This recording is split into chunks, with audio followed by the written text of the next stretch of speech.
Everyone on the phone, I just muted you all. If you would like to speak, please press *6 at any time. 52 and 1 late. And then when we vote, we will open it up for votes. Please add Representative Stava Murray and Cameron Mott to the roll in attendance, please. And Representative Villanueva. Okay, so with 55 members present, we have a quorum. We're going to move through this agenda pretty efficiently, everyone. Is there a motion to approve the minutes from last meeting? All right, is there a second?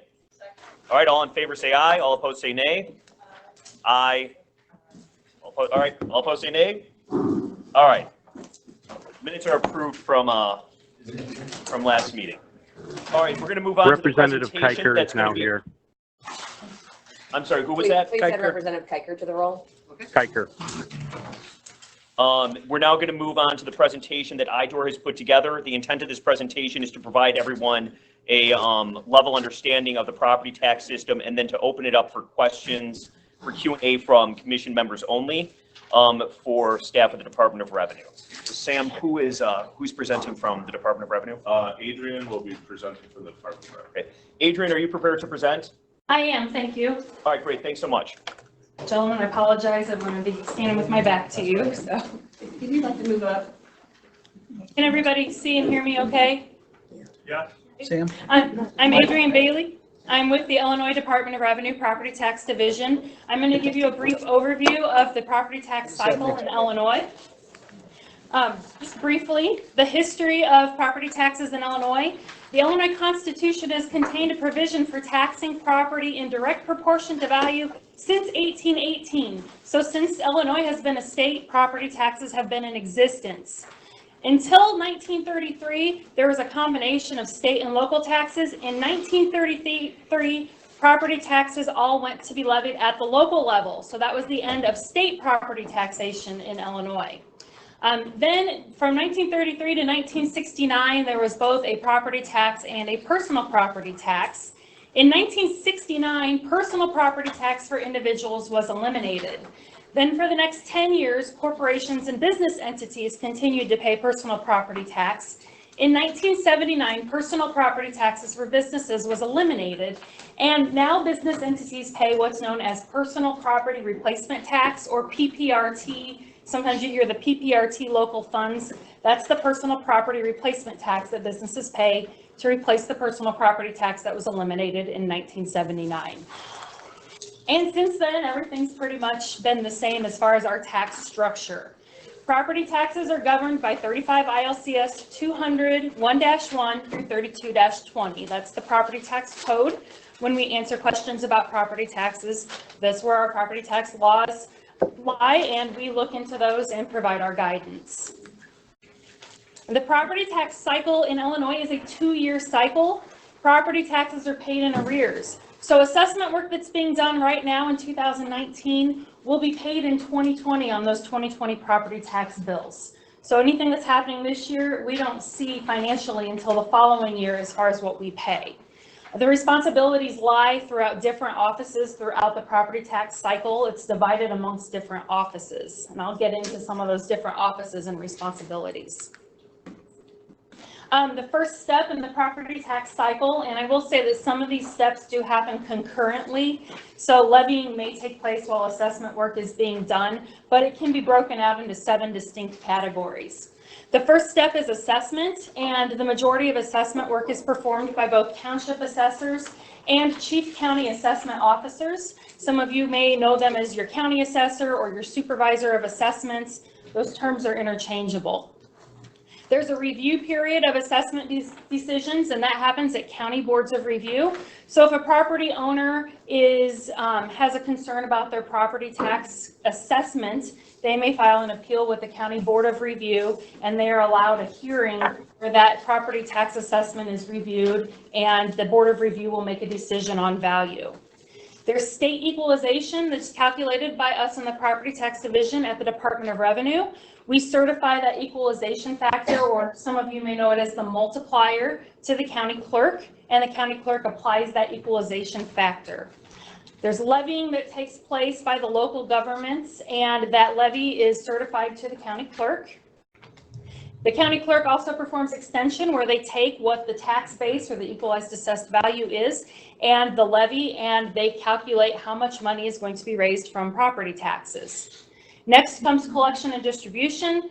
Tax money is collected by the county treasurer or collector, and then they distribute those funds out to those local units of government. And then finally, there's a sales and redemption period that is administered by both the county treasurer and the clerk, where if property taxes are not paid, there is a process for enforcement against the non-payment of property taxes. Some of the roles and responsibilities, the main two individuals in the property tax cycle. First is the Department of Revenue. Some of the things that we do is provide technical assistance, training, and guidance to our assessing officials. If a new law is passed, we try to share that information with the assessment officials so that they know how they need to enact that new law in their jurisdictions. We provide classes to assessors. We have all kinds of guidance on our website and manuals that they can access at any time. We provide taxing district maps to the local governments so they can review those maps and ensure that they have their taxing district boundaries correct and notify us if a change needs to be made. We give final approval on non-homestead exemptions, which are our churches, our government properties, and so on. We place value on state assessed property. So the state actually does have a small part of assessment work in the property tax cycle. We assess railroad operating property, qualifying water treatment facilities, and pollution control devices. We certify farmland assessment values annually. The statute provides the methodology for that.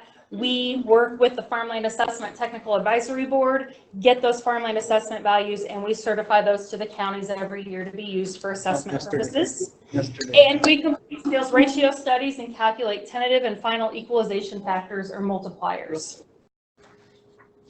Some of the roles and responsibilities of our local assessors.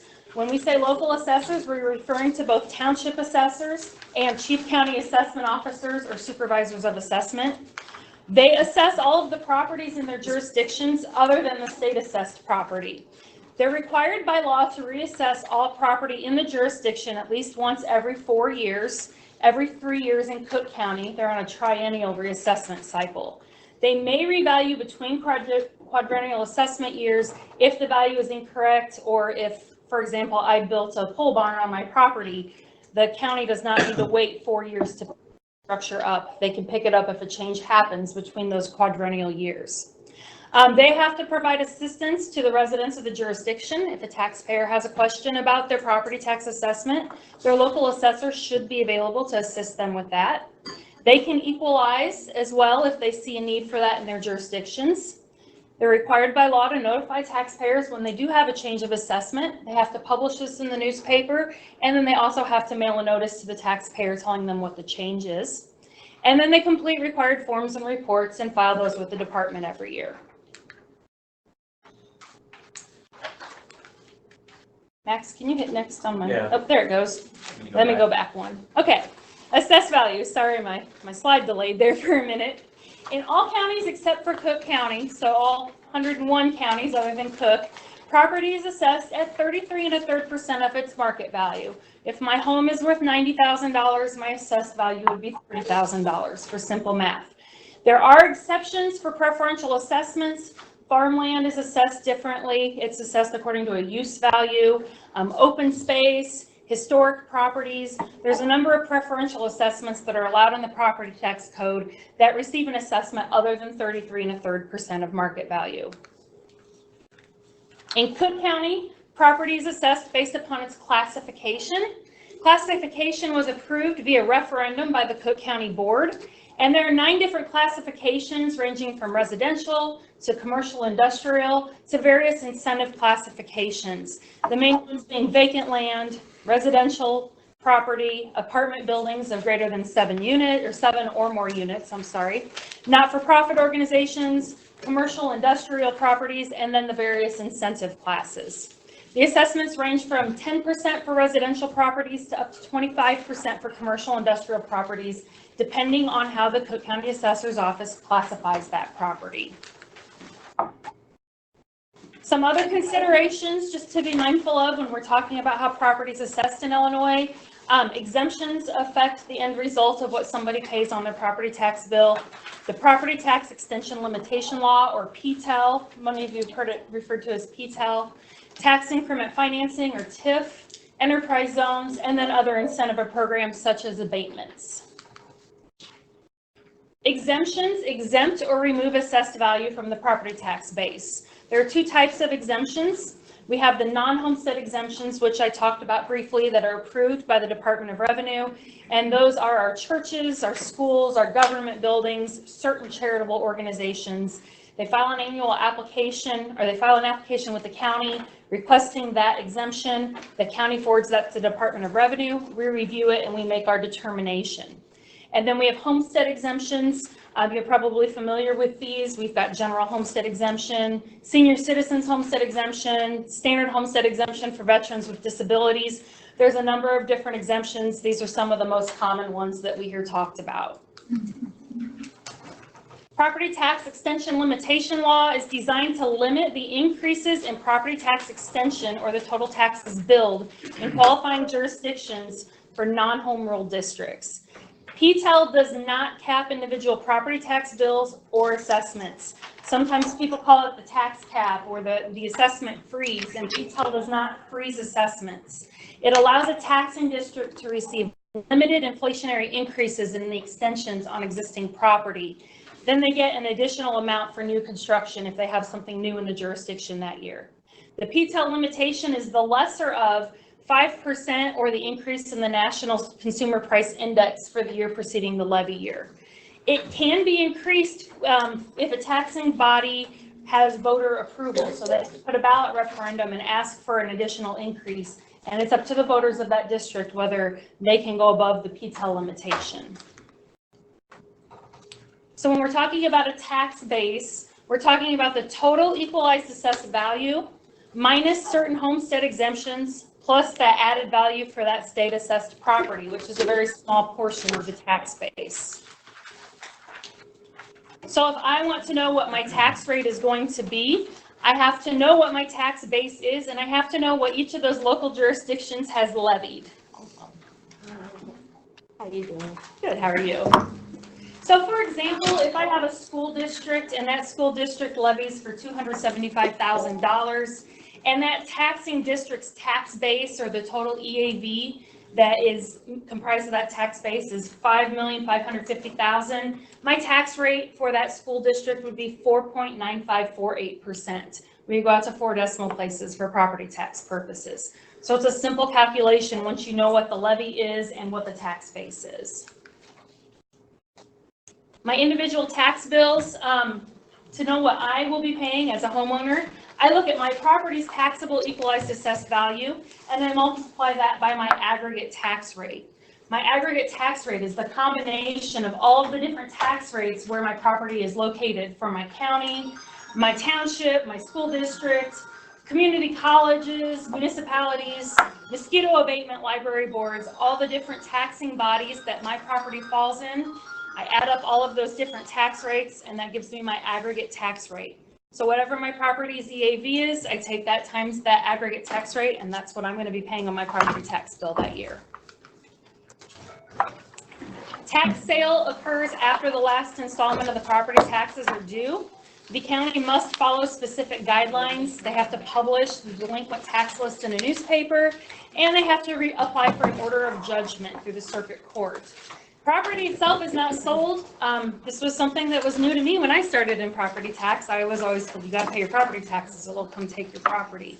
The first couple of years, it's a lien against the property for unpaid taxes and penalties and interest. The person who purchases the property lien at tax sale is who bids the lowest percent of interest. So the lowest percent interest bid is who would win that tax sale. The property owner has a redemption period to pay. That redemption period varies from 6 months to 2.5 years. There's some high-level statistics for you, and I will say that on the department's website, we publish publicly all kinds of property tax statistics that are available for you. I just took some of these statistics and threw together a couple of graphs for you to show In Illinois, we have total taxing districts. These are based on 2017 numbers reported to us from the counties of 6,047 taxing districts. The total extension for 2017 for those 6,047 taxing districts was $30,862,000,000. And if you can see by this chart, the majority of that tax extension goes to school districts. Looks like municipalities and special districts and county purposes kind of all are neck and neck for second on that. Property class statistics, Illinois has 5.6 million parcels, and the equalized assessed value of all of those parcels is $352,270,000,000. Again, this equalized assessed value is the taxable base after equalization and the removal of exemptions. You can see most of the property in Illinois is residential, commercial coming in second, and then industrial and tax increment financing coming in close at third. And we have resources on our website for you if you're interested in learning more about this. Tax.illinois.gov is the Department of Revenue's website. We have a general property tax information page that's public facing for everybody. Property tax cycle overview, PTAX 1004 is a great document that kind of goes in depth into all of these steps that I just discussed. We have a Ptl Property Tax Extension Limitation Law Guide on our website as well. And then if you're interested in knowing more about tax increment financing, last year there was a task force, and we have the summary of that TIF task force on our website as well. And with that, we went through a 2-year cycle in about 15 minutes. So if anybody has any questions, the committee, I'm willing to entertain those. So why don't we do this for a Q&A? We've got people in Springfield, we have people in Chicago, we have people on the phone. So why don't we start with questions in Springfield first? Are there any commission members in Springfield that have questions? I've got a question. Add some people to the room. And if you can identify yourself as well, please. If I could add to the roll call, we've got Senator Belt, Representative Brady, and Representative Greenwood. You could add those to the record. And also, I would like to add Representatives Carroll, Ramirez, Flowers, and Senator Marwick to the roll call. Representative Dan Brady, question. First off, thank you very much for your informative presentation. In the tax districting status, I just wanted to make sure I understood that total taxing district was 6,047, right? And what's in that pie chart, those are all the different types of districts that make up that 6,047. Correct. Yes. Thank you. Mm-hmm. I'm sorry, can you add Senator Maddie Hunter to the roll call, please? Are there any other questions in Springfield? All right, hearing none, let's move to Chicago. Are there any members here in Chicago that have a question? Yes, Cameron. Cameron Mock. So can you explain, you talked about the assessed value, can you explain how the multiplier works? So the multiplier in Cook County as of late being 2.9.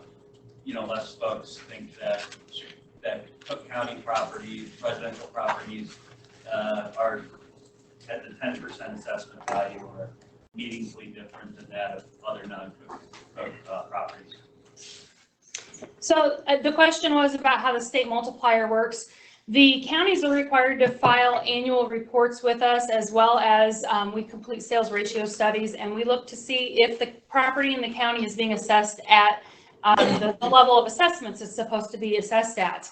If things look like they need adjusted, the county can complete their own sales ratio studies and they can apply a multiplier. The state looks at it at the end of the assessment work. We perform a 3-year study. We look at the abstracts that are sent to us, and we will issue a multiplier if things are not at the proper level of assessments. The majority of counties receive a multiplier that does not raise or lower their assessments. Sometimes there will be something that varies away from that level of assessments, and we will issue a multiplier to bring those assessments into a uniform level across the county, yes.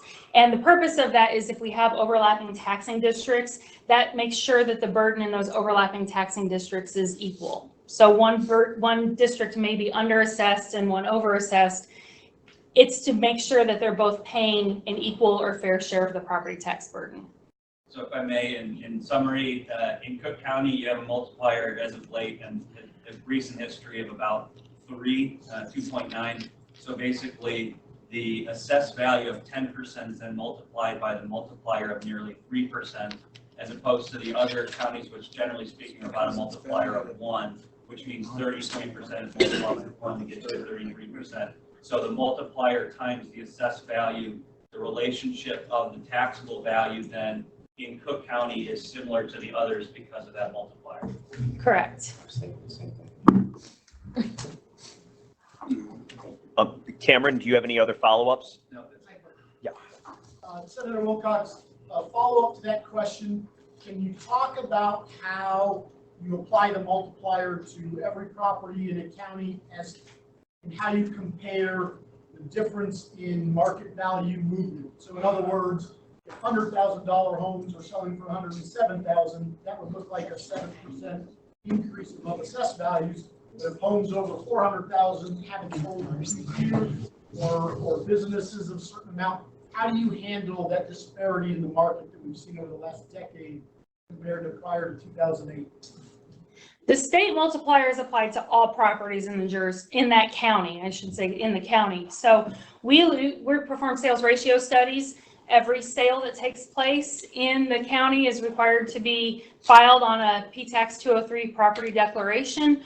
We look at the sale price versus the assessed value, and we perform calculations that tell us how close to the level of assessments properties should be.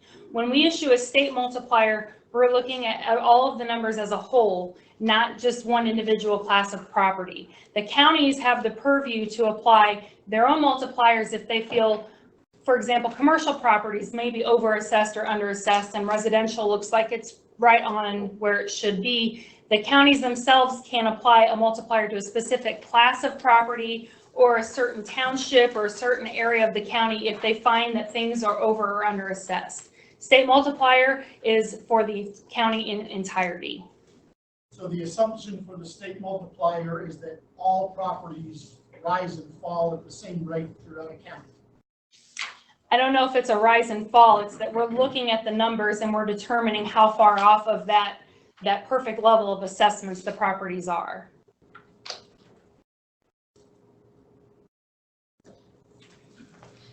Senator Marburg.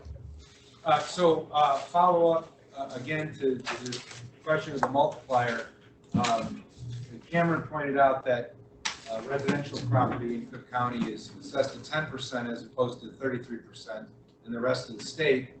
When you add the nearly 3% or multiplier of 3, you get close. But by the same token, just to point out so people are aware, Cook County has multiple classifications. So the other classification for commercial and industrial property is 25%. So a commercial and industrial property that is assessed, let's just say for sake of argument, it is assessed fairly at 25% of the fair market value, is also subject to that same 3% multiplier, which means that their assessed value is effectively closer to 70 to 75%. Senator DeWitt. I have a question about Ptl. Do you have any kind of a comparison as to the breakdown of total assessed dollars within home rule communities versus total assessed valuation in non-home rule communities across the state? Off the top of my head, I can't tell you, but we can take that question down and see if we have those statistics available to provide. Thank you. That'd be very helpful. Okay. Senator Conchi. Yeah, quick question again, a follow up on Ptl. So you can go to voter approval to raise the tax rate. You can also go to voter referendum in order to issue a bond, let's say to build a school or something like that. In certain circumstances, when those bonds expire, if they wanted to continue to levy that, they have to go back to voters. Mm-hmm. In other circumstances, the board is able to somehow extend that. Is there certain rules that govern that, and how does that happen so that when you borrow money, because we've seen circumstances at times, you would say a school district will simply go through some sort of process in order to have the board issue new bonds, and it never goes back to voters. I would need to research the statutes fully to provide you an accurate answer. I don't want to surmise what that may be, so we'll take that one back too, and we'll research the appropriate statutes. Thank you. Mm-hmm. Are there any, oh yeah. One question that I just want to be clear on is that while we have the opportunity to increase the taxing levy or permit municipalities to increase the tax levy through a referendum, there is no mechanism that's available to force a municipality to bring the property tax levy below the amount that they plan to levy in any given year. Is that right? Not that I'm aware of. Thank you. Can I comment on that? Yep. So under Ptl, that is true. You cannot go to, referendum can be used only to raise, Right. you can't go to referendum to lower. However, in non-Ptl counties, you can go both directions. So when a county shifts to Ptl, while they get the tax cap, they actually remove their ability to be able to go to referendum to lower taxes. Representative Kivowit.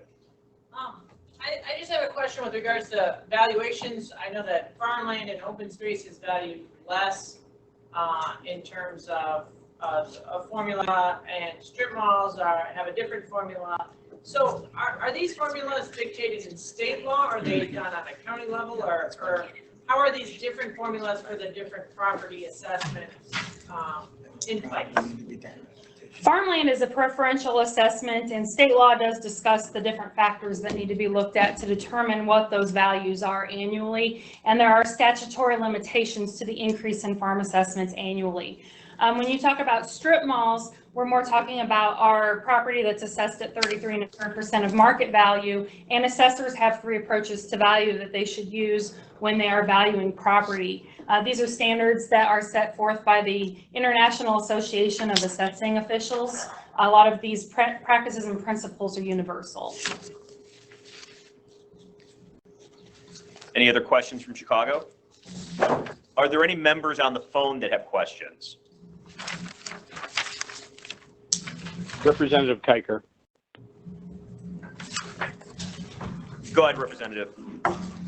Okay, so thank you to the staff for being here today. I appreciate it. Does the Department of Revenue have a set of recommendations, either from a process, equity, or simplification standpoint that we should be considering or reviewing as we're going through this process? Today, I'm just here to provide basic information about the property tax cycle. That would be Understood. something that our director would need to weigh in on.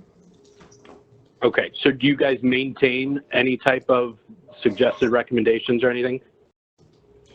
Listen, you're the experts. You guys are in the midst of this year in and year out. And as elected officials, I'd like to rely on our experts as we're considering this, if you guys have any areas to weigh in on. Today, I'm just here to provide information about the property tax cycle. Thank you. Okay, but will they be moving forward? Representative, I think the staff is not in a position to give opinions, just facts about the property tax system. Opinions would have to be issued, I believe, by the Director of Revenue, Director Harris. Agreed. I'd like to make sure that we're considering the expertise of these folks as we're going forward, though. Absolutely. Is anyone else on the phone that has a question? Rep Morrison, I have a question. Go ahead, Representative. Does anybody know what is the total amount of property tax paid in the state of Illinois? In other words, if you took every taxing district and added it up for the entire state, could we get that number? Yes, it's available on our website on the statistics page. Off the top of my head, I don't have that, but we do collect that. The counties are required to report annually to us all of these different statistics, and we make them publicly available. So yes, we can get that for you. Awesome. Thank you. Mm-hmm. Anyone else on the phone that has a question?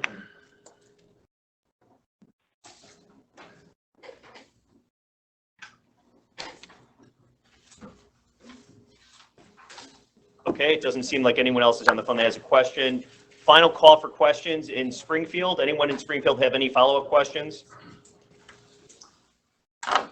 Representative Murphy, in regards to when the county can do a multiplier on a particular category, let's say business, is there any appeals process there, or do they just do it individually?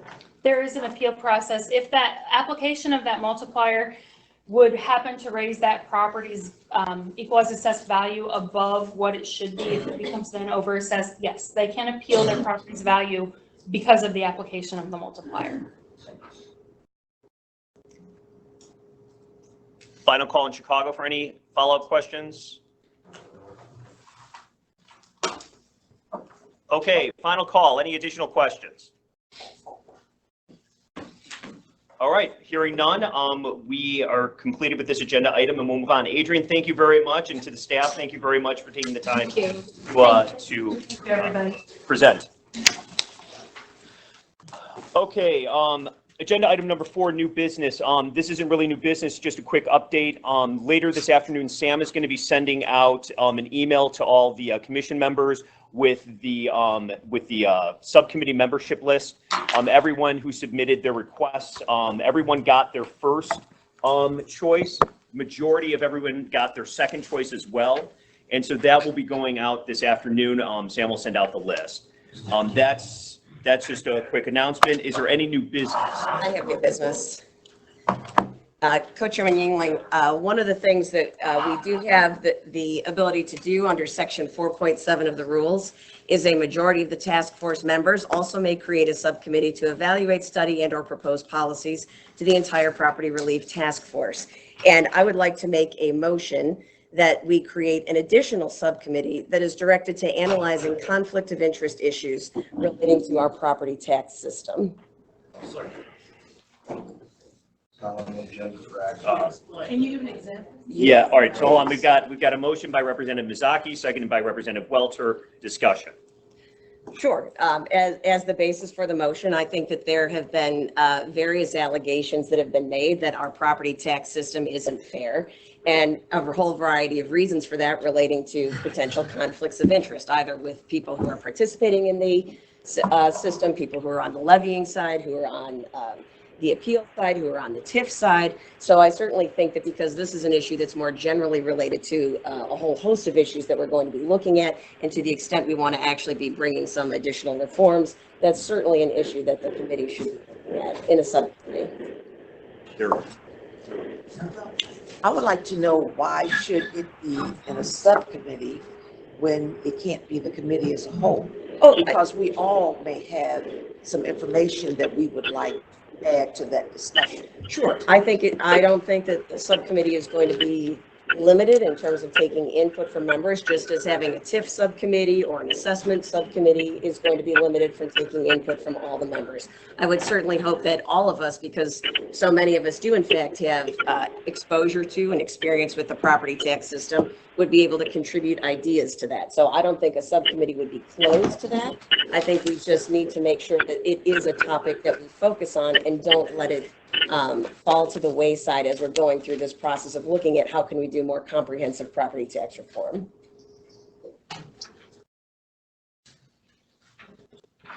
Representative Willis. My only concern on this is going to overlap with anything that's already been done with.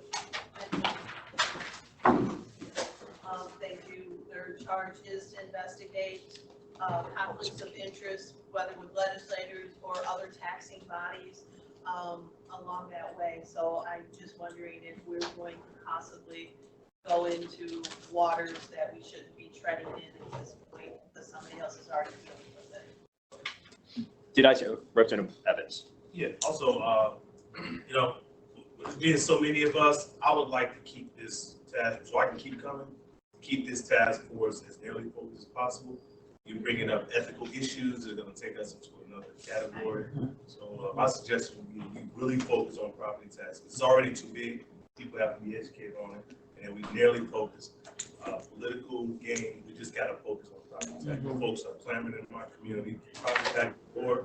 They don't care who's a property tax lawyer. That's right. They don't care who. They want the property tax bill solved. Right. So I would like to really focus on that.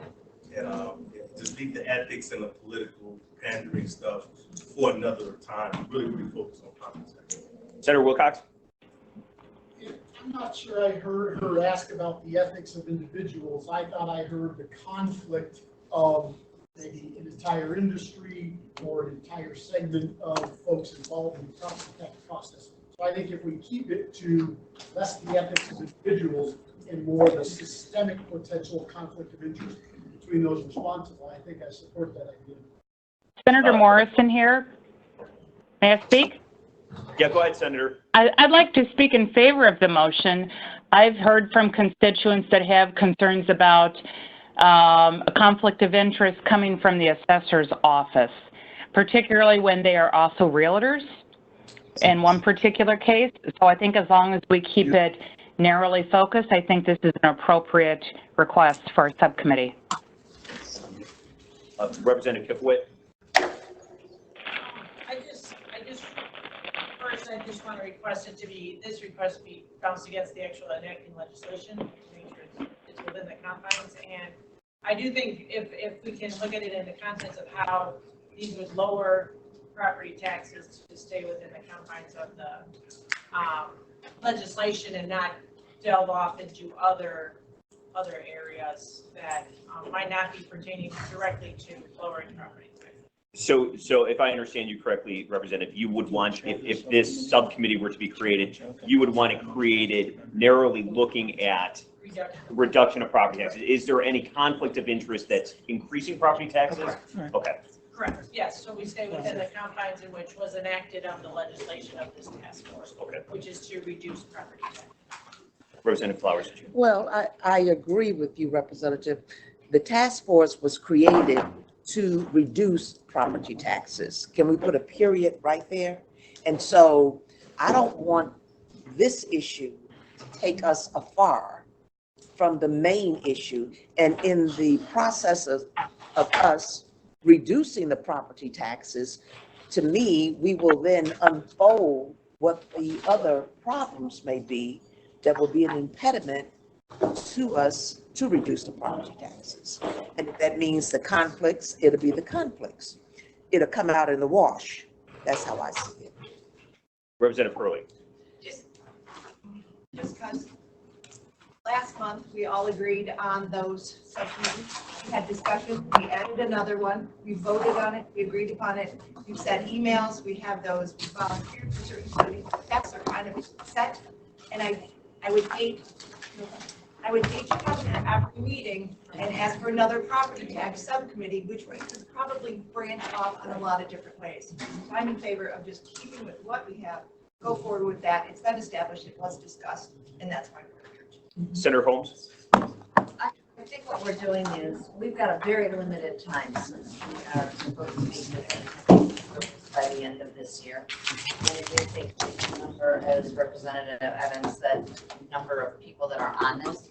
I think if we start opening it up to this, we're going to open it up where we're going to particularly the public coming in every time we have a meeting to complain about issues regarding the property taxes.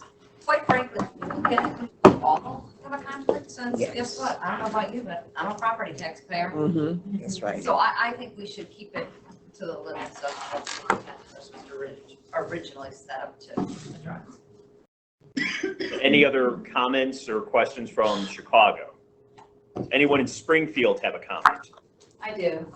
Representative Katie Stewart, you brought up the specific example of like where an assessor is also a realtor. I feel that we already have a subcommittee that's specific to assessment and exemptions. I feel like that would naturally come up in the discussion of that. So I think within the existing subcommittees, the idea of conflict of interest can already be addressed. Anyone else in Springfield have a question or comment? Anyone on the phone have a question or a comment?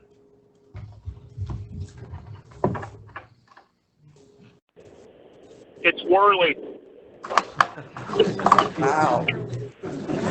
Yep, go ahead, Representative Worley. Hey, Worley. Thank you, Representative England. I would support the motion. I don't think we should exclude anything from being discussed. This is of critical importance to a lot of people in the state of Illinois, and I fully support the motion. Yeah, go ahead, Representative Flowers. Representative Worley, we're not preventing that discussion. That is a part, that could be a part of all the subcommittees' discussion. So I just want to make it clear, my intent is not to prevent that discussion, but I don't want that discussion to take over the purpose of the task force. We could talk about the conflict. We could talk about we could talk about all the impediments and whatever else that has caused erroneously property taxes to go up. Especially in my community, I have a conflict of interest. And so I just want to say that for the record. And I want to clear it up. I want to reduce the property taxes. I don't want to be paying higher taxes because of the wrongs of others. The motion wasn't whether it should be discussed. The motion was to create a new committee, which is the motion we're opposing. Also, I'm not sure if procedurally we can vote on this, given that it wasn't specifically on the agenda. Right. Yeah. Point of new business. Yeah, it's a new business item. Okay. And with all due respect, Chairman, there was an additional subcommittee formed as part of this process that no one had put into. That was formed by the co-chairs, which are allowed to do. Okay. Right. Yes, Right. Representative Costa Howard. So I guess then maybe that's my question. Is this a new committee that this is the first time the co-chairs are hearing about? Is that a yes, Sam? That's correct, I yeah. just want to make sure. So I think the concern that, Lisa and I have, is the topic of conversation that I would assume that we are going to, ethics is something that will be discussed in all of these pieces. But at least in what I hear in my district is that this is all for show. And I keep saying this is not a political stunt. But when we come here and the co-chairs have never heard about a subcommittee that's being asked to be formed, it feels like a political move. This doesn't need to be political. We're all trying to reduce property taxes, and that's the focus that we should be on, not who can outshine. That's right. Any other comments, questions? Sure. And if I may, all I'm simply doing is making a motion to form a subcommittee that can focus on systemic issues relating to conflict of interest within our property tax system, and that is fully authorized to ask for a majority of task force members to vote in favor of creating such a subcommittee under section 4.7. We'll if you want to, Representative Welter, are you still seconding the motion? I'm just going to put in my 2 cents here. I think that given the size of this commission, I agree with Representative Evans. We've put a lot of thought into the 7 subcommittees that we have right now. I believe Representative Hurley made that point as well. I think that these subcommittees are equipped to be able to look at conflict of interest internally within their subset. That is my opinion on it. But if we want to do a roll call vote, we can do that. Sure, I'll call the question. Hey, Sam, I have a question. Tim Butler. You mentioned there was a lot of thought given to the 7 subcommittees and a lot of discussion. By who? Because I don't believe before the last meeting that any of us knew about these subcommittees. Right. And I was excluded from the subcommittee conversation. Okay, we're not going to get into I that. You've believe been on you all the spoke on us emails. at the last commission meeting. Okay. So, I've called the question. We can would do you it. call the roll, please, Seth? Oh, hold on. Before you do that, I have to add Representatives Villa, Robinson, Davis, and Andrade to the. And Eunice. Okay, we'll also And- add and Eunice. Senator Crowe and Representative Eunice. And Representative please Villa, add Robinson, Senator Davis. Maddie Hunter. We'll do this on when we get up there. Let's just go to that. It's going to take 20 minutes to do a roll call. Let's go out there.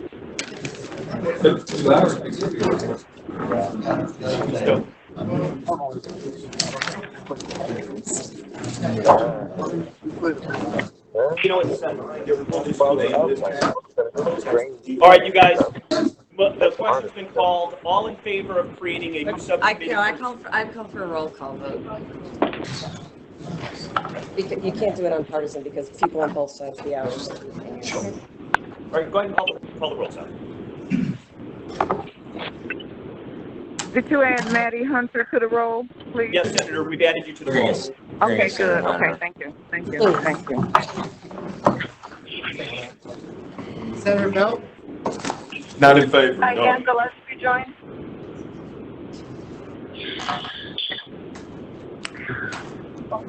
Senator Bennett?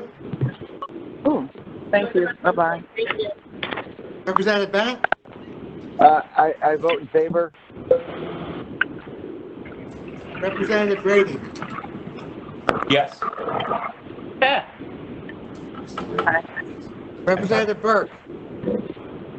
No. No. Senator Bush? Senator Bush? Representative Butler? Yes. Yes. I think that's. Okay. Representative Carroll? No. Representative Cassidy? Representative Cassidy? No. Senator Castro? Senator Castro? Over there. How long are you guys staying here? Senator Castro? I'm leaving now. I'm going to get my bag and get on out of here. Representative comes to Howard. Oh, okay. No. Take care, guys. See you next time. Representative Crespo? Patty, you still on? No. Patty, go on mute. Is Senator Crow there? Yes, Senator Crow's a no. Can you just call me on it? Sure. Last name I'm saying. I'm coming back. I just. Senator Martwick? No.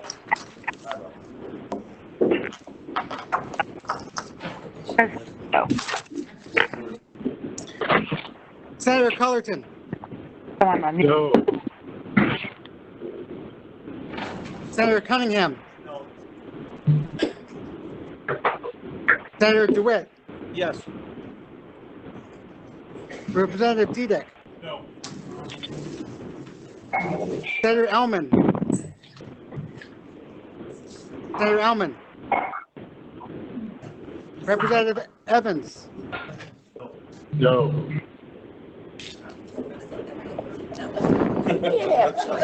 Representative Feigenholtz? No. No. Senator Fine? No. Representative Flowers? No. Senator Gillespie? No. Senator Gloriak? No. Representative Gon Gershowitz? No. No. I'm sorry. So you're here. Okay, so you're here. Okay, sorry, I missed it. Representative Davis? No. Representative Grant? Yes. Representative Grant? Yes. Representative Greenwood? No. Representative Hernandez? No. Senator Holmes? No. Senator Hunter? No. No. Is there somebody who Representative keeps Hurley? mocking? Is there somebody who keeps mocking the votes? Yes. Because I'm hearing 2 no's and stuff while this is going on. Representative Hurley? No. Yes, you are right. Somebody is mocking those votes. Representative Kiker? Kiker is in, yes. Representative Kifowit? No. Look at all. Yeah, I got it. Representative Mayfield? No. No? No. Representative Mazzocchi? Yes. And Senator McConch? Concha? Yes. Yes? Representative Meyer?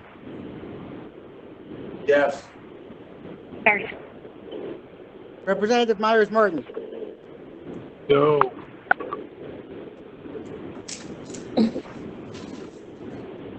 Emily Miller?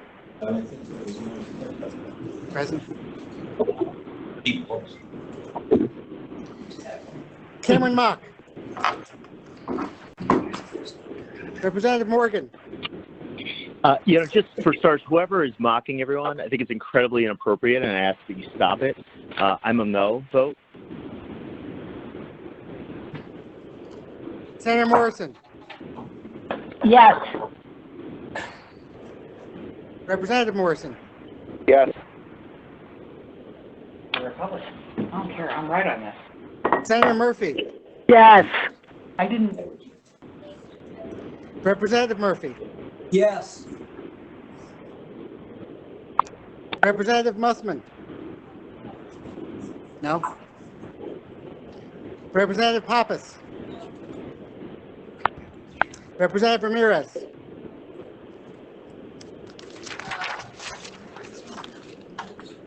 Representative Wrights. Representative Wrights, your beats. No. Yes. No. Representative Robinson. No. Senator Sims. Yes. Senator, No. Senator Sims. No. Oh, he said they got you. Okay. Okay. Representative Sosnowski. Yes. Yes. Senator Stadelman. No, I'm not in favor. No. Representative Stopper Murray. No. What was her vote? Yes. Yes. Representative Stewart.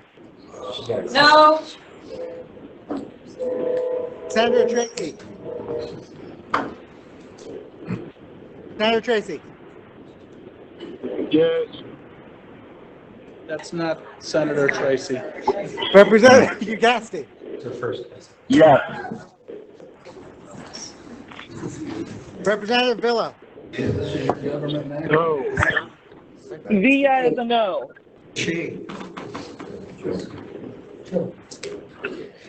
Representative Eunice. Yes. Yes. Representative Villanueva. No. Representative Walker. Representative Weber.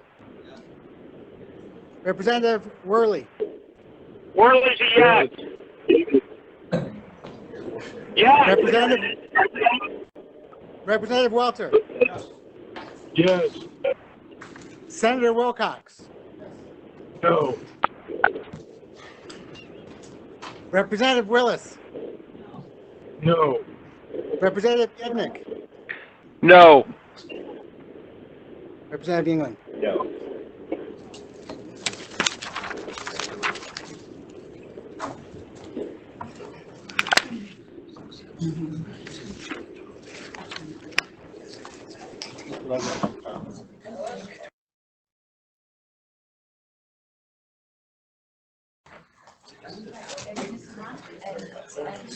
Hold on, I'm waiting for the official. The mocker's only good for two. Jackass. That's just childish. I have 23 yes, 40 no, and 2 present. Okay, with a vote of 23 yes, how many? 40 no. 40 no, and 2 present, the motion fails. Any other new business? Chairman, Yes, sir. can I remind members of this task force that the name of this task force is the Property Tax Relief Task Force, not the Property Tax Political Gain Task Force. Please don't waste our time. My constituents did not send me here to have time wasted with political games. They sent me here to provide answers to them to reduce their property taxes. We don't have to, this is time we could have been spending discussing issues related to relieving property tax, the property tax burden of our constituents. But we just spent time that we cannot get back, that we have now had individuals who are members of this task force who are now saying, I am not going to participate in this if this is going to be a political game. That is not why I'm here. I'm here for solutions. So can we all agree, now that we've gotten that out of our system, let's move on to addressing the issues that are pertinent to this task force, which is reducing and providing property tax relief for our constituents. That's all I gotta say. Is that a motion? All right, seeing no new business, is there any comment from the public? Yes, sir, would you please step forward, state your name for the record? We do ask that public comment be limited to 3 minutes. Policy says 5. Sam included 5 minutes in the rules. Is it 5? I don't know.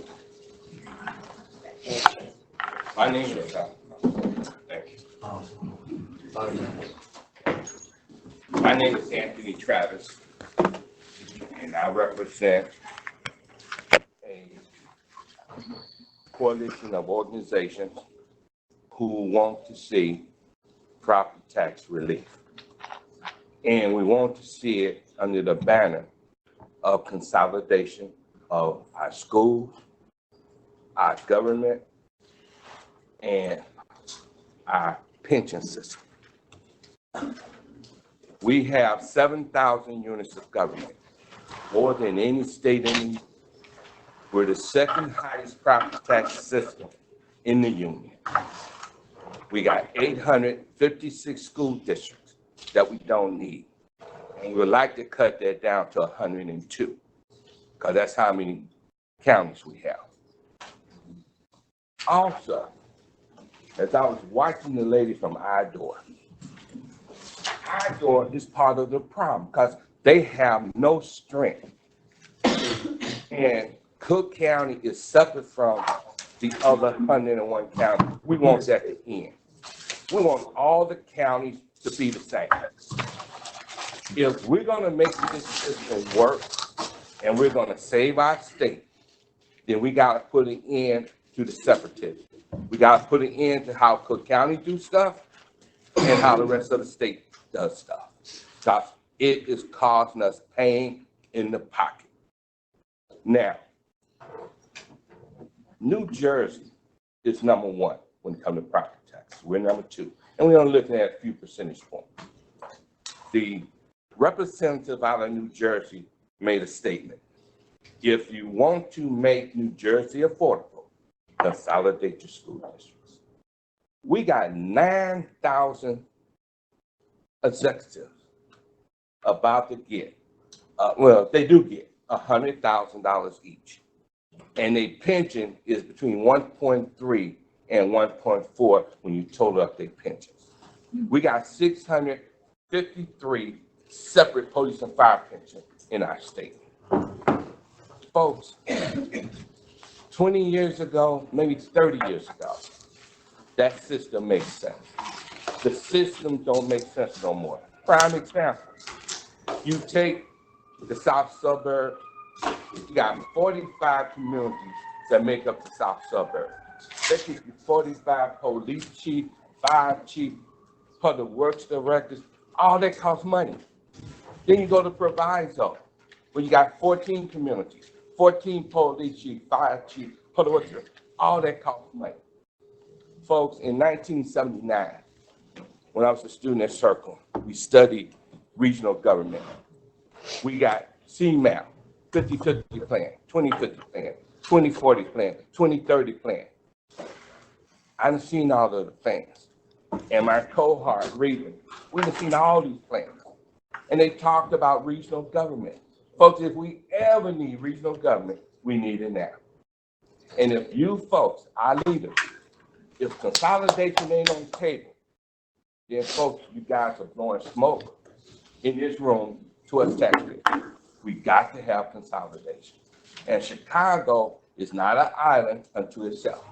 That school district have to fall in line with the other 101 school districts if we come down to 102. That's what we need. We need you guys to cut these taxes, and you can't cut the taxes if you don't consolidate. We need you. We need you, and our people are hurting. The state is hurting. And we voted for you guys, for you to go to Springfield and make the hard political decision. Because believe me, I'm a public official too. I know how hard it is to vote on something. But folks, we need this done if we're to save the state of Illinois. Thank you. Thank you, sir. Are there any other public comments from Chicago? Yes, ma'am. Would you mind stepping forward and stating your name for the record?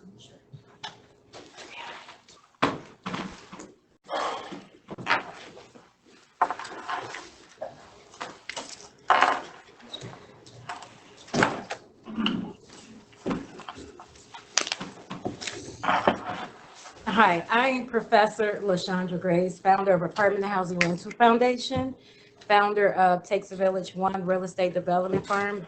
Takes a Village One, what we do there is we focus on affordable housing. Apartment Housing Rental Foundation, we have a second chance rental and eviction prevention program. So I just want to read some numbers off to you.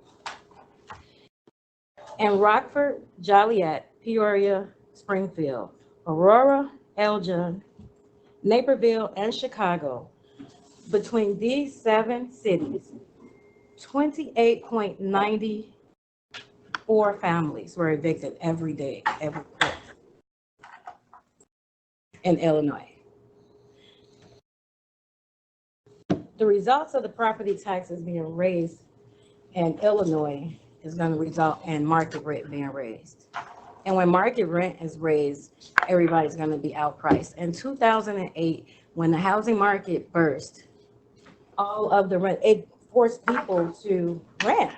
People lost their property, it forced people to rent. And already we see the market rent prices being raised. They're unbelievable.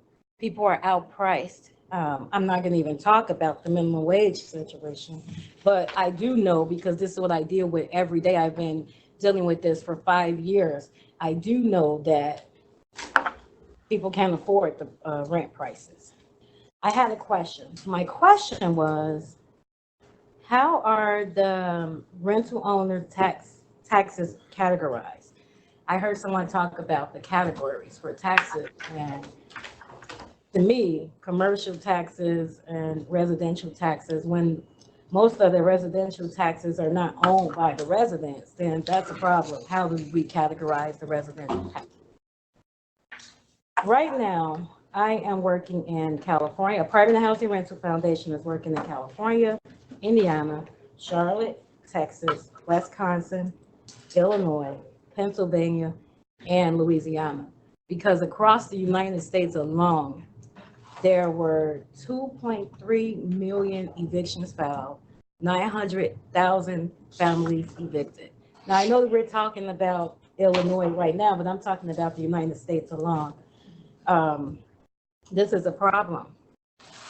This is a problem, because raising these property taxes, the only people that, the results that happen with the disenfranchised residents of Illinois is they get outpriced in the rental market. We don't have enough affordable housing complexes and units. When people think of affordable housing, what they think is subsidized housing. Oh, just pay everybody's rent. So there is, affordable housing is non-existent right now.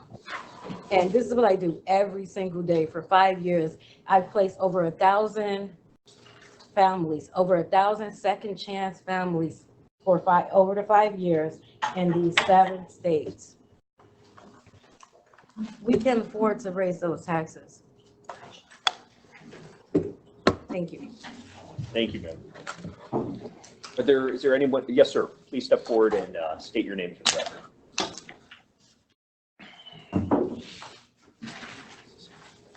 My name is Clifton Graham. I live in Country Club Hills, Illinois for the past almost 20 years.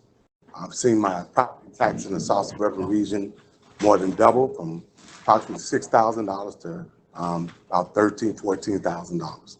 I've seen my neighbors lose their homes. I've seen businesses run out of the community. Only business we truly have in the South Suburban region is Walmart. You know, Walmart is taken over, I say, 5 Walmarts for every 5 miles. I mean, 1 Walmart for every 5 miles. So that's been the source of our survival. And they have been able to, of course, get their taxes lowered to the minimum. And so I'm asking you all to truly look at the information. I think it's called the tax divide. So you can truly focus on how the African-American community has been devastated by this EAV, whatever you want to call it, this ratio, this evaluation, however you want to call it, and look at the true numbers and see how we've been destitute by the property tax of Illinois and Cook County. There's no other community in the United States that has been more affected by the Chicago soft land than these property taxes. My value of my property has been stagnant for 20 years. I paid more property taxes than I paid on my mortgage. My property taxes still is more than what my mortgage is. That is a sad state of affairs. Me and my wife has I'm a lifer in Illinois, and it's unfortunate to see through the struggles I have to try to involve myself in this property tax, execution of my wealth. Because I love the community I live in, we continue to stay there, but we have to weigh our options and take our business elsewhere. Please look at the Black community and see how the example has totally destitute our confidence in your positions as our representative. Thank you. Thank you, sir. Good job.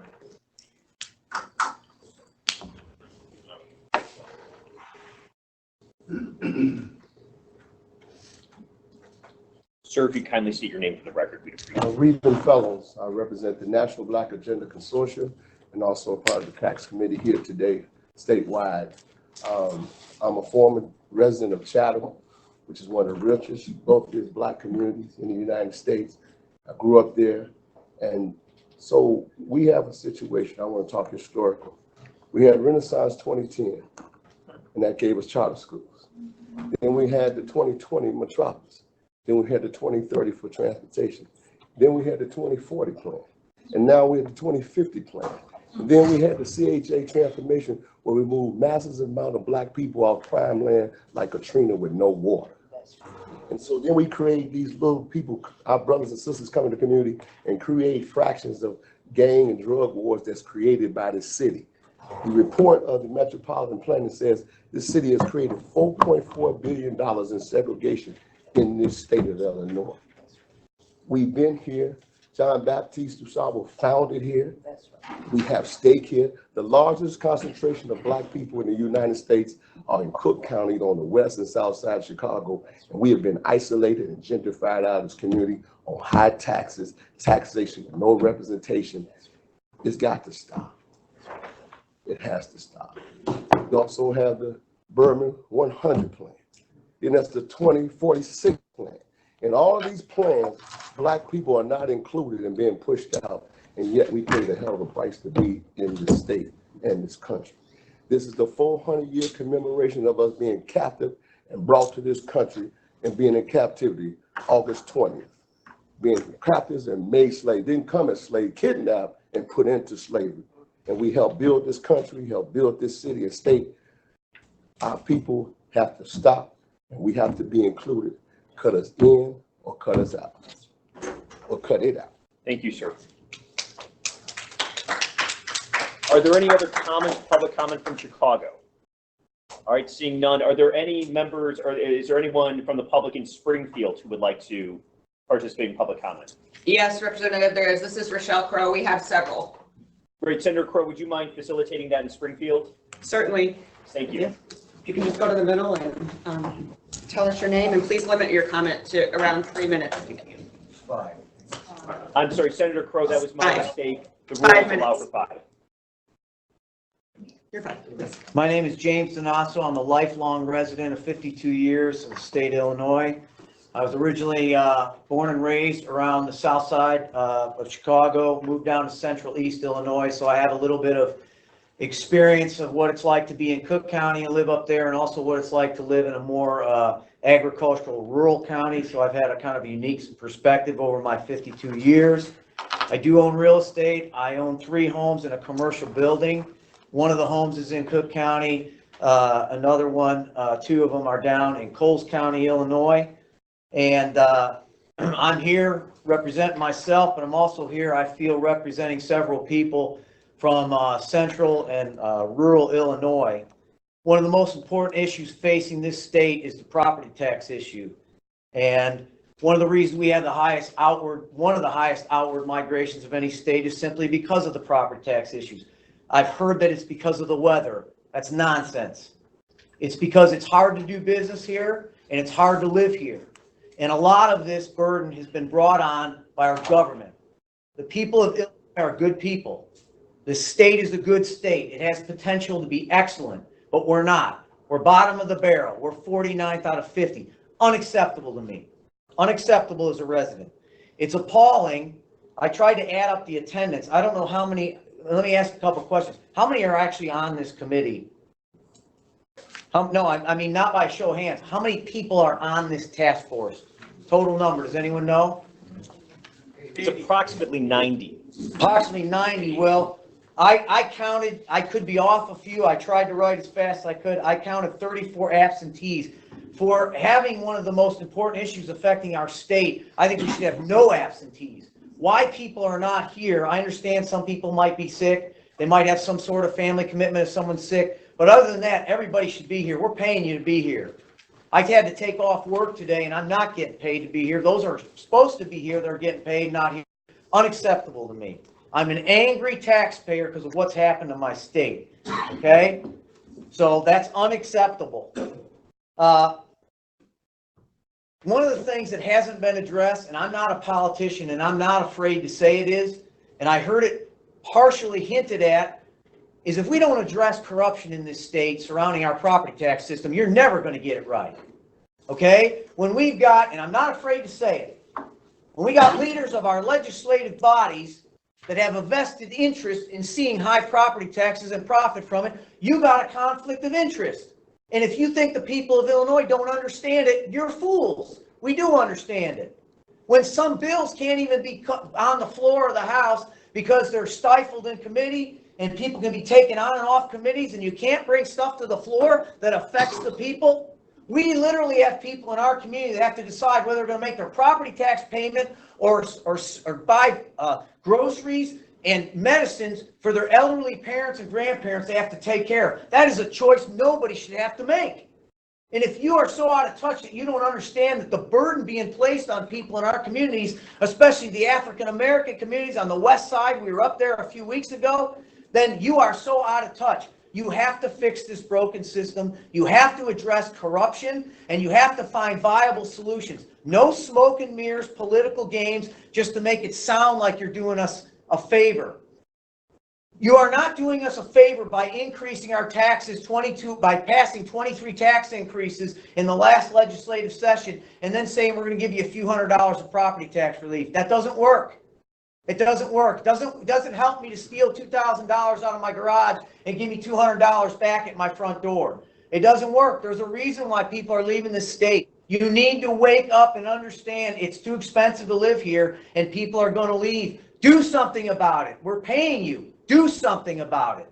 Thank you. Thank you, Mr. Donasso. Hi, I'm Rob Perry. I'm down from the east central Illinois part of the state. I'm here to talk to you about plights of just an ordinary taxpayer. We started about 35 months ago trying to figure out what was going on in our county because we went through a reassessment. And some things along the way kind of doesn't hit home until you understand it from the person that's walked the miles. We went to Springfield. We come up here to the Department of Revenue, and the reason we were able to get into the Department of Revenue because there was a meeting about the multiplier. Of course, our question wasn't about the multiplier. We just wanted to get into the Department of Revenue to talk to somebody about the problems. Well, we've been there twice. The first time it was kind of, that's not on the agenda. We can't talk about that. That's, you got a problem. You need to go back to your county and talk to them about it because they're in charge. Second time we go up, the second time it's a little bit more irritable because they know we're back the second time and it's still the wrong meeting for the wrong time, but we're trying to find out, just as anybody else in the game, from the standpoint of paying taxes, you want to be able to know why and how come and where and who you need to talk to. The second meeting was probably a little more cold from the standpoint of the agency because I kind of felt like I was walking in and out of a prison. I was walked in and walked out. Now, it doesn't mean the people care one way or the other what I have to say, but let's put it in perspective, folks. You work for me. I don't work for you. And I want to be represented from a standpoint that if an agency is going to see what property taxes are about, you owe me the decency to listen to what I have to say and then try to help me if you can. The two times that we were at that meeting, I found out that really it wasn't in their jurisdiction, or they didn't care about talking about it, okay? So we kind of left. And I ended up at another agency that I'm going to kind of talk about because it's important that you understand this as well. It's called the Property Tax Appeal Board. That board's put in place to take care of complaints from people that get a tax increase and the county says no to, and they have a chance to go up and talk and put the appraisal in and go. We attended one of the board meetings back in early 2018, I believe. Sat around with the board, talked to them about the plights because there was illegal activity going on within our county. We have it both on videotape. We also have it in paperwork showing that things were not being done right. And again, the same pat answer from another agency, that's not in our jurisdiction. We can't help you. Well, listen, folks, I'm paying to be a citizen of this state. I'm asking you to understand that it's not fair when an ordinary person walks up to any kind of a state agency and is asking for help, that he doesn't get the help or he doesn't get put where he can get the help. And incidentally, in 2018, there were 60,000 property tax complaints at the appeal board. I said 60,000, and they were processing around 2,400 a year. Now that means that your money's locked up at whatever the level is until they get around to figuring out whether or not you were right or the county was right. The evidence is put in, and that's just unacceptable. From a standpoint, if you're the taxpayer, you need more help. You need it now. We've got people now down in our county 2.5 years before they get something from the appeal board. That's unacceptable. So why is it that way? And if you're really taking care of the people that are paying the load, they deserve more than that. And I'm angry because what happens is all this gets swept under the rug. You walk out that door, and guess what? Tomorrow the sun comes up and we're back right where we started from. So it's time. We don't have enough money in this state. You know you can't fund everything, and it's time for consolidation, and it's time to look other ways around what the problem is and quit kicking the can down the road. Quit putting more taxes on people without cutting something back. If you want destruction, you're going to get it. Thank you. Thank you, Mr. Perry. Rex Dukeman, I'm with Concerned Taxpayers of Coles County, and I'm with James and Rob's. And like Rob stated a couple of years ago, we came up here. The reason we got this reassessment, and like the Department of Revenue states, this is supposed to happen every 4 years, the process. Okay, hadn't happened as far as industrial and commercial property in our county for 16 years, which is a long period of time. Okay, from 2001 was the last time it had happened. But during that period of time also, from 2001 to 2008, we were seeing increases in property values, okay? 2008, we have a recession. What happens? Then the property values go down, okay? So, whenever this all started in our county, first of all, our county board hired a contractor to do our supervisory assessment job. Okay? Nowhere does it state that can happen, but it did happen in Coles County. We fought and told them for 6 months, you shouldn't be doing this. Well, we were told, well, if you don't like it, file a lawsuit. Well, we did. We shouldn't have had to. They just do whatever they want. And that's what's happening throughout this state. In April of 2017, I called here to the legal department, the Department of Revenue, and I said, can you show me or tell me where I can find it in the law that allows for a county board to hire a contractor to do supervisor assessment's job? I was told, no, I can't, but it happens all the time. That right there is what's wrong with the society. Okay, if it's not legal, why is it happening? That's where we have to have some oversight, and it needs to start with this group right here. You can make those things happen. If the Department of Revenue doesn't have the authority to stop a county board from proceeding, then somebody has to. There's no help for the citizens out here without taking legal action and spending thousands and thousands of dollars. It shouldn't have to be that way.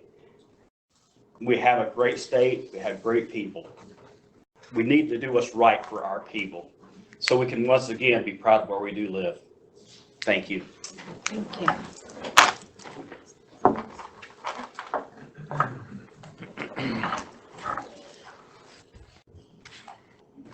Thank you for inviting us here. I'd like to make a short comment. I think I've seen in the paper a day or two ago that the state, we would soon have the use of marijuana for pleasure. Is that right? Mm-hmm. Get him to introduce himself so we know who's speaking. Okay, state your name, sir. I've got. Sir, can you please re-identify yourself? State your name. Oh, I'm sorry, Charles Stodden. The reason I bring this up is I've got firsthand experience with people that have had that, and what I just, as a thought here, what I've found with these people that have this, they lose their incentive to work. They don't have a lot of drive in life. Now, what are we going to do in the next several years as these things perhaps get a little worse when people don't want to work? That's just a little side note. Where we have a problem, this is a little bit philosophical here. I read this one time. In the old Soviet system, the slaves had a saying among themselves. They would say, we pretend to work and you pretend to pay us. Now that's slavery. And we know that that system ultimately collapsed. Now my point here is that we do have a problem. We got a tremendous problem here with taxation, income taxes, property taxes. Will you do something? If the time is now to do something, or is just another committee meeting? Is it just for pretending we're going to do something? Or is something really going to happen? We've got, as been mentioned, good people, hardworking people, and things are out of control, and we need to make some changes. We ought to make them pretty quick. Have a pleasant day. Thank you. Is there anyone else wishing to make public comment? Thank you. My name is Kirk Allen. I've worked with the guys here in Coles County for a couple of years on the projects they've had over there. From a task force standpoint, you folks had the legislative, pen. From a fix-it standpoint, one of the first speakers mentioned the problems with Department of Revenue in regards to the teeth you don't have. You heard in the presentation numerous times, the county is required. The county is required. The county is required. How many of you are checking to see if your county's doing what they're required? Because what we found in Coles County, they're not. That led to some FOIAs that I believe State Representative Ives put together with some help of ours regarding assessors. And I believe the number was close to 40 assessors that weren't even allowed to be on the ballot legally, but they're out there assessing. We've got counties that are hiring private individuals to do the supervisor of assessment's job, yet the supervisor of assessment is still getting paid, and the taxpayers are still paying another individual. It's a violation of law. You can't put the fox in charge of the hen house. Everything that controls that assessment process is controlled at the county level, and you're subject to the political shenanigans of that makeup, and your state's attorneys and your local judges and your local people are not going to fix that local problem. You have to take it out of their hands and put it in a higher authority. So when a citizen has a problem with supervisors of assessments being hired illegally, the state needs to be able to have control and say, no, that's not going to happen. The same with your assessors. We've got county clerks that allow assessors to be on the ballot and they don't carry the credentials. They're not even checking. So when a citizen has his taxes go up, what's his recourse? He goes to the county to fight it. Where's he get? Nowhere. Especially if he can't afford an attorney to go through the process. You have to give the teeth to fix the problem to someone outside of the county's authority. And I can tell you from hundreds of counties, I represent Edgar County Watchdogs, I can tell you from hundreds of counties we've looked at, 100 plus, 102, not a whole lot in Cook County. But I can tell you it's the same problem everywhere. It's the same exact problem, it's the same political problem. You were not going to get a fix from within the counties because those people are not going to fix that inner problem because that's their kingdom. And I've watched what these folks have gone through, and I can tell you, we now have a private contracted assessor that once it finally hit the wall, now he's an employee. He's no longer a contractor, he's an employee. They knew it was wrong, but what are the ramifications? $100,000+ later, the taxpayers are out of their money. They still don't have, I think they now have a supervisor of assessment. Haven't had one for the longest time. It was always an interim that didn't qualify. The problem is there. The fix is with the legislators to get the teeth out of the county and put it somewhere at the state level. Thank you. Thank you. Is there any further public comment? That was our last speaker. Thank you. All right, thank you, Senator Crow. There being no other public comments coming before the commission today, thank you everyone for taking the time to attend, and the commission will recess to the call of the question. Thank you.